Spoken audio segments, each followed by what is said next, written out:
मुनि बचनों लखन मुस्काने बोले परसु धर ही अपमाने सुनी मुनि बचनों।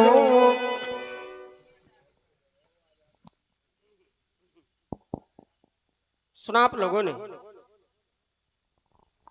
धनुष तोड़ने वाले के विरोध में भार्गव श्री परशुराम जी महाराज की एक घोषणा हो गई।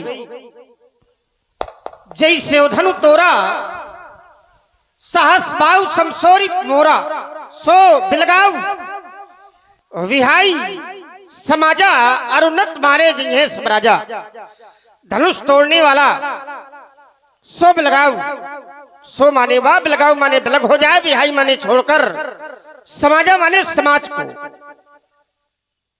वह धनुष तोड़ने वाला समाज छोड़ करके अलग हो जाए, और अगर ऐसा न किया गया तो फिर परशुराम जी महाराज के द्वारा एक निर्णय लिया गया कि न तुम्हारे दिन है सब।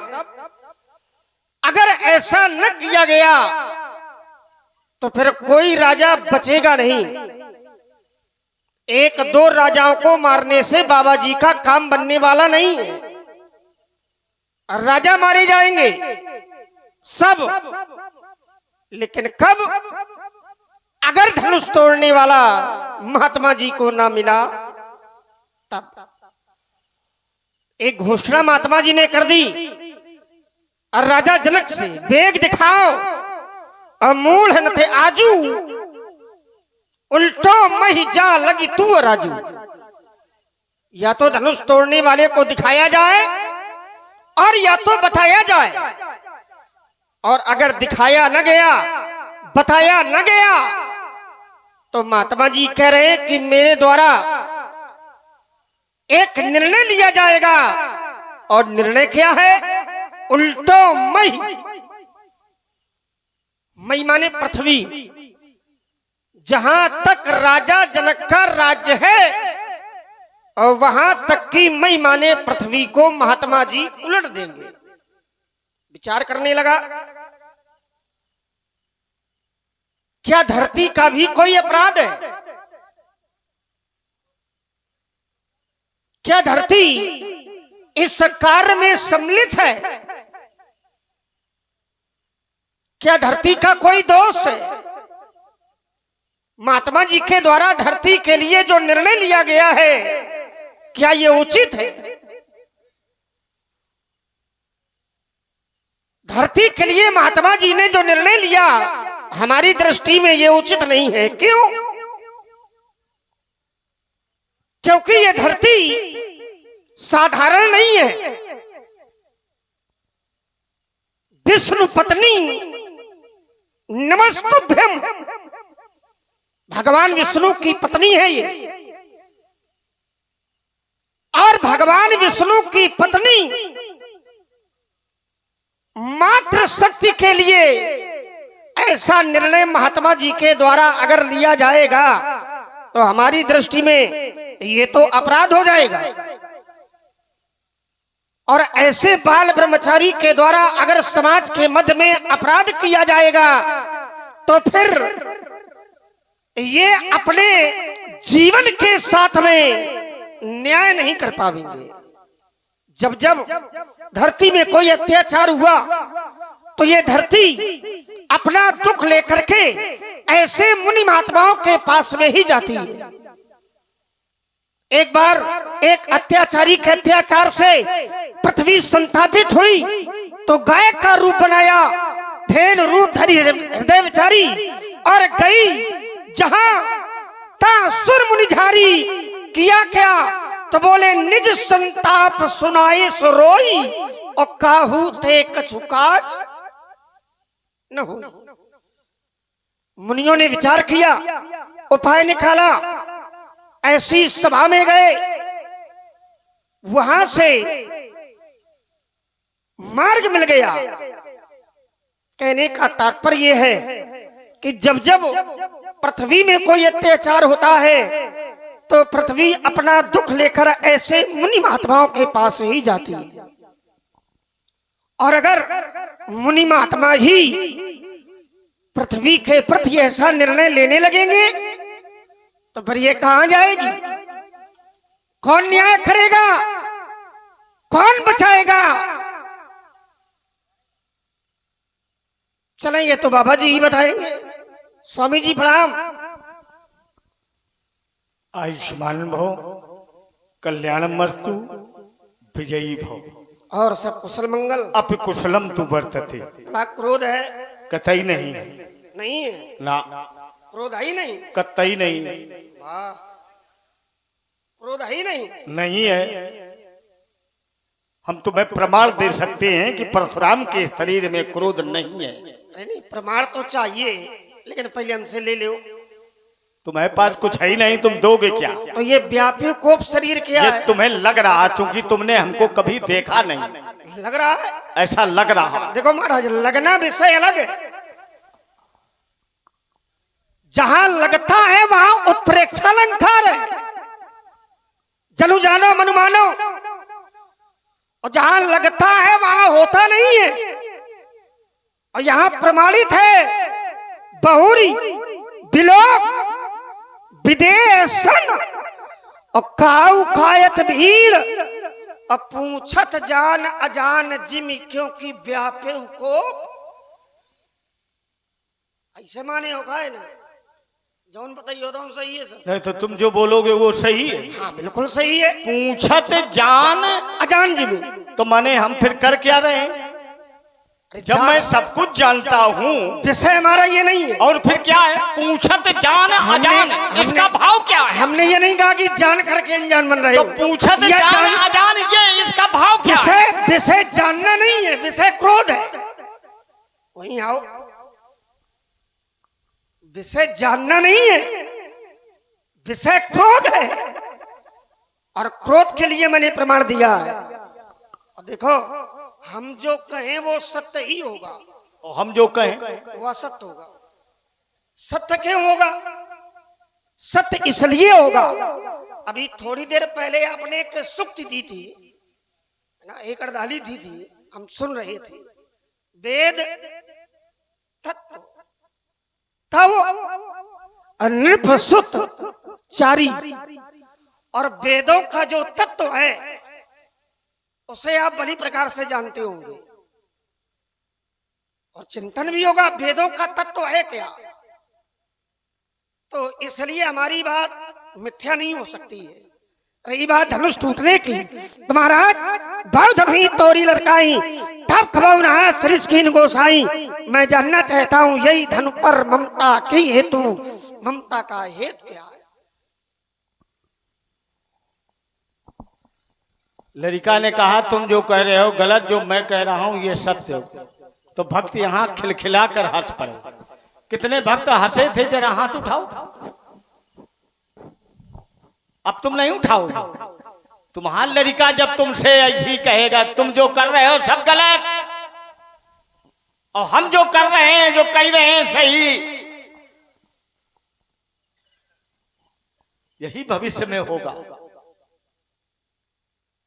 कह रहा तुम क्रोध कर रहे हो।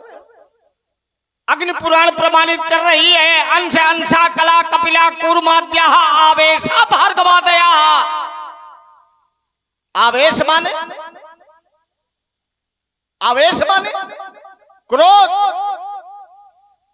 तो जब हमारी प्रकृति ही क्रोध की है, तो जितना जड़ जंगम है ये प्रकृति के अधीन है। जैसे सूर्य, सूर्य की प्रकृति क्या है? ताप देना, ऊष्मा देना, यही तो करता है। तो क्या सूर्य गलत कर रहा है? बोलो। और चंद्रमा की प्रकृति क्या है? शीतलता देना। तो जितना जड़ जंगम है ये प्रकृति के अधीन है। क्रोध के भी दो भेद हुए हैं, एकोदिष्ट और बहुदिष्ट। किसी का क्रोध करने का एक ही उद्देश्य है और किसी के बहुत उद्देश्य हैं। ये देश काल स्थिति पर निर्भर है। मैंने कहा जनक, अगर मुझे धनुष तोड़ने वाला न दिखाया गया, न बताया गया, तो मैं तुम्हारी धरती पलट दूंगा। ये मैंने कहा था। क्या ये जनक की धरती है पूरी? बोलो। जब जब धरती पर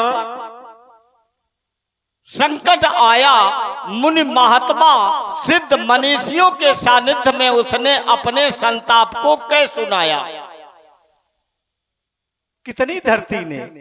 पूरी धरती ने। ये केवल मिथिला की धरती नहीं है। हमारे कहने का भाव समझो। क्या मैंने इस धरती की बात कही? उत्तर मिला नहीं। उल्टाऊ मही जहां लही तब, तो माने तुम्हारा, राजू माने राज्य। जहां तक तुम्हारा राज्य इस धरती पर उपस्थित है, अधिकार है, मैं तुम्हें उस अधिकार से वंचित कर दूंगा, अर्थात तुम्हें मैं राज सिंहासन से उतार दूंगा। ये मेरे कहने का भाव है। ये जानो राजकुमार लक्ष्मण, जब दूसरा महात्मा मिले तो ये ओछी बात किया करो। आज धरती पर संकट आया, और भी अतीत में आ चुका, जिस समय हिरण्याक्ष पूरी धरती को ले गया, त्राहिमाम मचने लगी। उस समय आराध्य ने भक्तों के हित के लिए महाराज शूकर बन गया और इस धरती की रक्षा की, धरती को पुनः लाए, इस धराधाम पर उपस्थित किया। जनजीवन जो अस्त व्यस्त था उसको पूर्व की भांति सुव्यवस्थित, सुगठित बनाया। और जब भी धरती पर यह संकट आएगा, तब भी परमात्मा ही इसकी सुरक्षा करेगा। क्या केवल इसी धरती की बात है? मानव की धरती नहीं है। जो मानव की प्रतिदिन की दिनचर्या है, यही मानव की धरती है। अब हमारा कर्तव्य क्या है, हमारा कर्म क्या है, हमें उस पर बल देना चाहिए। आज मैंने इतना पूछा, धनुष किसने तोड़ा? किसी ने नहीं बताया। क्यों नहीं बता रहा? लक्ष्मण कह रहा, धनुष तोड़ने वाले का तुम विरोध कर रहे हो। और परशुराम जैसा सिद्ध पुरुष, ब्रह्मचारी, समाज में ब्रह्मचारी पहुंच जाए महाराज, वो पूरी समाज दंडाकार हो जाती है। एक बार मैया पार्वती ने भी भगवान शंकर से कहा, प्रभु इस संसार में सबसे उत्तम तप कौन है? तो भगवान शंकर ने कहा, अरे देवी, ब्रह्मचर्या समा ना उत्तमा तपा।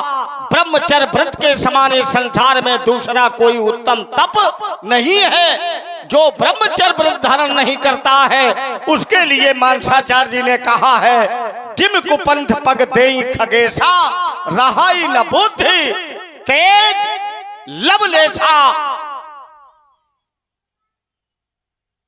तो परशुराम ने तो जानने का भाव स्पष्ट किया। और ये हमारी विधा है। कोई अपनी विधा के अनुसार, कोई भक्त अपनी विधा के अनुसार किसी को जानना चाहता है, किसी को पाना चाहता है। भावे विदते देवा, जिसके हृदय में जैसा भाव है, तत्र देवा सहायका, देवता भावना के ही अधीन होकर उसकी सहायता करते। नीत कहती, धर्मो रक्षति रक्षता। जिस भाव से आप धर्म की सुरक्षा करेंगे, करेगा, ये शाश्वत है। धनुष तो टूट गया, नहीं टूटा? बोलो। इतना पूछ रहे हैं, किसने तोड़ा? क्यों नहीं उत्तर दिया जा रहा? ये गलत है कि सही है? बोलो बेटे, ये गलत है कि नहीं? इस समाज में हाथ उठा के बताओ, धनुष किसने तोड़ा? जिसने देखा हो हाथ उठाए।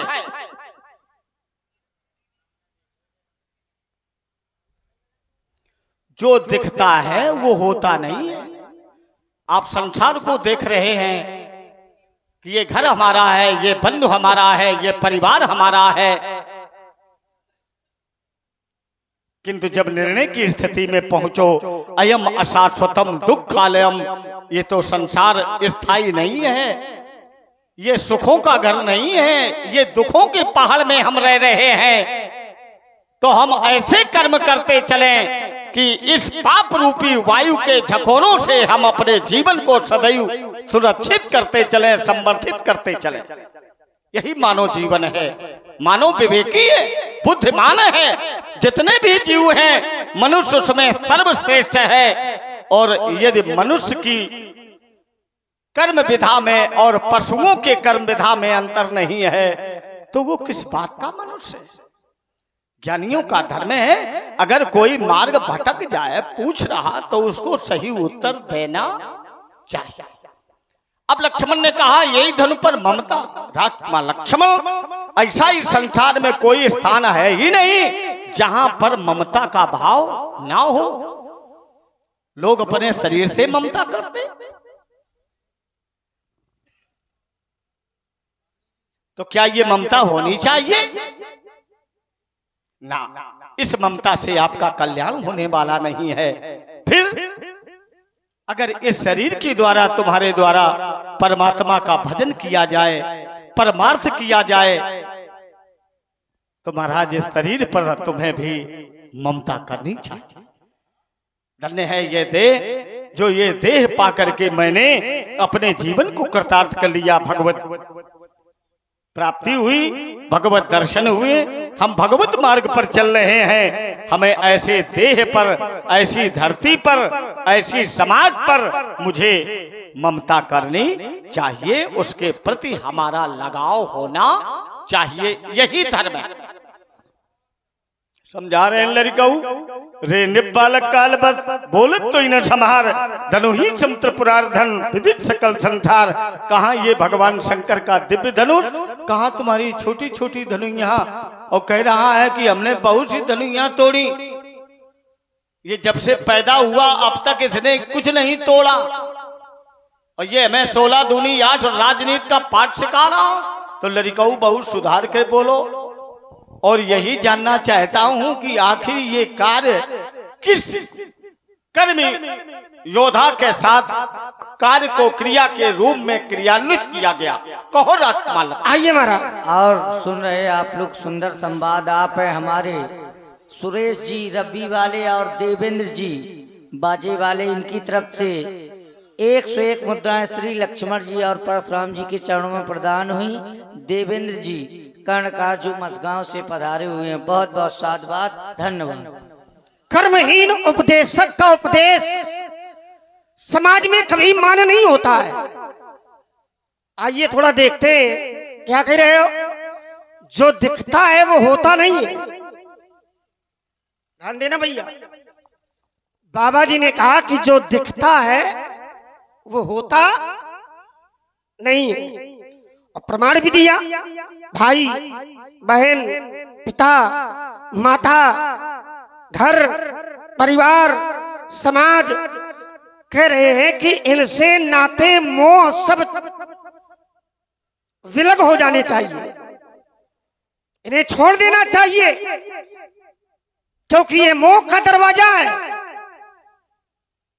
जो दिखता है वो होता नहीं है, और ये सब दिख रहे हैं ये अपने नहीं है, एक न एक दिन छोड़ करके चले जाएंगे। अच्छा, धनुष टूटा हुआ तो मैं दिख रहा कि नहीं? जो दिखता है वो होता नहीं है। ये दिखता नहीं तो प्रकृति में परिवर्तन कैसे? अब एक बात पर रहो, अखाड़ा न छोड़ो, थोड़ी देर टिको। जो दिखता है वो होता नहीं है, निसंदेह। तो टूटा हुआ धनुष दिख रहा है कि नहीं? दिख रहा। और जो दिखता है वो होता नहीं है। लेकिन ये शाश्वत धनुष था। अरे तो ये शाश्वत नहीं है क्या? ना, ये क्या है? ये अस्थाई है। ये अस्थाई है। अस्थाई है कि स्थाई है? अस्थाई। एक दिन चले जाएंगे। निसंदेह। कौन ऐसा है जो यहाँ बना रहेगा? जो कर्मयोगी है। कोई नहीं रहने वाला महाराज। देखो, एक एक शब्द पर आपने कहा जो दिखता है वो होता नहीं है, तो इस शब्द को आप शाश्वत से नहीं जोड़ सकते हैं, क्योंकि जो शाश्वत है वो कभी दिखेगा ही नहीं। शाश्वत दिखता नहीं। हाँ? और जो दिखता है वो होता नहीं है। तो टूटा हुआ धनुष आपको दिख रहा है, इसका मतलब ये सत्य नहीं है। यही थे इधर धनुष जिसने तोड़ा वो समाज को दिखा कि नहीं दिखा? बोलो। नहीं दिखा, क्योंकि जो शाश्वत है वो दिखेगा ही नहीं। और अगर दिखाओ तो लाओ एक प्रमाण में रुकाओ। धनुष टूटने वाला दिखा नहीं। बताओ दिखा है तो। और जब दिखा नहीं तो ये काहे बड़ी अम्मा बने घूम रहे? हम थोड़ी बने हैं, बने तुम हो। और आप है हमारे श्री अंकित द्विवेदी जी। ये बात कही थी जो दिखता है वो होता नहीं है। आपने सांसारिकता को ही जोड़ा था इसमें। भाई बहन, माता पिता, समाज, परिवार, ये क्या है महाराज? ये सांसारिकता है। तो आपने कहा था कि जो होता है, जो दिखता है वो होता नहीं है। तो मेरी बात वही है, आपने टूटा हुआ धनुष देखा, और जो देखा वो सही नहीं है। और जब सही नहीं है तो फिर आप क्यों क्रोध कर रहे हो? घोषणाएं क्यों कर रहे हो? आप भी शांति रखो। जो दिखता है वो सही नहीं होता है। तो ये दृश्य दिख रहा है, इसका मतलब है कि ये सही नहीं है। अगर इस पर आप क्रोध करोगे, ममता करोगे, तो ये मोह का दरवाजा है, क्योंकि ये दिख रहा है। बात आप ही की है, मेरी नहीं है। तो जो दिखता है वो होता नहीं है, और ये दिख रहा है, इसका मतलब ये नहीं है, ये सही नहीं है। तो जो न दिखे उसके प्रति प्रेम होना चाहिए, जिज्ञासा होनी चाहिए, पारमार्थिकता होनी चाहिए। और जो दिख रहा है, ये मोह का दरवाजा है। तो दिखे जो दिखे उस पर कभी न क्रोध करना चाहिए और न ऐसे शब्दों का प्रयोग करना चाहिए। कैसे शब्दों का? जैसे आपने किए। मैंने कहा था ममता वहां होनी चाहिए जिस शरीर से, जिस मन से, जिस कर्म से हमें परमात्मा तत्व की प्राप्त हो जाए, उस व्यक्ति विशेष से ममता करनी चाहिए। मैंने कहा कि नहीं कहा? तो क्या धनुष, लेकिन क्या धनुष से आप पहले यहीं रोको। जाओ। एक आप बोल चुके हो, अभी नहीं हम बोल चुके तो मैं हैं। आपको समय दे रहा हूँ। तुम हमें समय दे रहे हो। बिल्कुल, आपका कर्म पूरा है। आइए दूसरी बात, तो क्या धनुष से आपको भगवान की प्राप्ति हुई है? क्या आपने कहा कि ममता वहां करनी चाहिए जहां से भक्ति प्राप्त हो, पारमार्थिकता प्राप्त हो, भगवान की प्राप्ति हो। तो इस धनुष से आपको क्या प्राप्त हुआ है? भक्ति प्राप्त हुई, भगवान का सानिध्य प्राप्त हुआ, पारमार्थिकता प्राप्त हुई, क्या प्राप्त हुआ है? तुम जानते नहीं? हाँ, बताओ। श्रद्धावान लभते ज्ञान। क्या श्रद्धावान तो क्या लभते पहले- ज्ञानम। तो क्या पहले- मैंने इसी धनुष के द्वारा धनुर्विद्या का ज्ञान अर्जित किया। अगर इस असार संसार में ये दिव्य आयुध नहीं होता तो आज इस असार संसार में भार्गव परशुराम, ब्रह्मचारी परशुराम, कर्म योगी परशुराम, कर्तव्य निष्ठ परशुराम को कोई सब्यसाची शब्द से संबोधित नहीं करता। इसलिए महाराज, अच्छा कई लोगों के पास ये धनुष नहीं है, तो क्या ये सब्यसाची नहीं हुए? ये विषय अलग हो गया। सब्यसाची जो योद्धा होता है तो वो विद्या अलग है महाराज। वो विद्या अस्त्र से नहीं आती है। कैसे आती है? ना, कैसे आती है? वो विद्या दी जाती है। कैसे दी जाती है? जैसे नहीं, सभी विद्याओं का ज्ञान आपको भगवान शंकर ने दिया है। जैसे बला और अति बला नाम की विद्या है। अब ये हमें दी गई और उसका यथाउचित मंत्र भी गुरुदेव भगवान के द्वारा दिया गया। अस्त्र वही है, लेकिन जो मंत्रों का उच्चारण होगा वो गुरुदेव भगवान के द्वारा प्रदत्त होगा। अब जैसे एक व्यक्ति और है, सब साची है, लेकिन उसने विद्या धनुष से नहीं ली है, उसका धनुष अलग है। वो कौन सा धनुष है? ये सब बताएंगे, रुक जाओ। वो इस समय धनुष है कि नहीं? वो भी है। कहाँ है? बताएंगे। वो धनुष इस समय कहाँ है? पहले अपनी बात पर आओ। हम वहीं खड़े हैं। अखाड़ा न छोड़ो। हम नहीं छोड़ रहे। ठीक, ये जूना अखाड़ा है, इसे छोड़ो नहीं। ये जूना अखाड़ा मेरे द्वारा